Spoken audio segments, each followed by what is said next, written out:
When it comes to emulators, the Android version really matters a lot. The higher the version, the more features and compatibility you get. But the downside is, most emulators out there are stuck on older Android versions. Sure, we have this Google Play Games emulator running on Android 14, which is pretty great.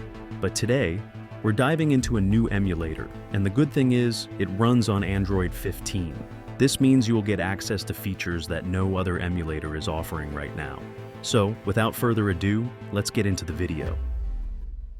Now, if you remember the Google Play Games emulator, we didn't have access to apps there. It was just made for games, which means you'll have to use an alternative to that to access the apps. Just like that, it's also an alternative with the latest Android version available. But the downside is, it's not a gaming emulator, because it sucks while playing games. So, for games, I'd recommend sticking with the Google Play Games emulator. It works really well. The emulator we were talking about is called Android Studio. Now, I know it's mainly for developers, but we'll be using it for our benefit. So just click this option and a menu will pop up. Scroll your mouse wheel a bit, check this box, and download the setup file. It might take a little bit of time to download because of the file size.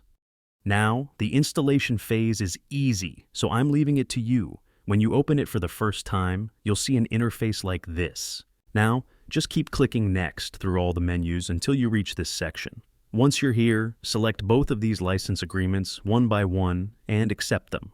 Finally, click Finish and the downloading will take start. Now, this downloading will take some time because the setup is around 2 gigabytes. So the setup has been downloaded. As you finish this process, a window will open up like this. Now, before launching the emulator, we need to tweak some settings. So click on More Actions and then go to SDK Manager. From here, you can download different Android versions for the emulator. Currently, we have Android 14 pre-installed, which isn't that bad, but we need Android 15. So just check it and apply the changes. It will do some downloading, and this won't take longer, because this setup is short. So, it's finished, and you can see the Android 15 is installed. Let's apply these changes.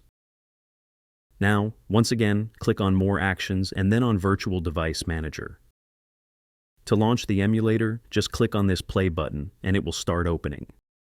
As it opens, you'll notice a blank screen like this.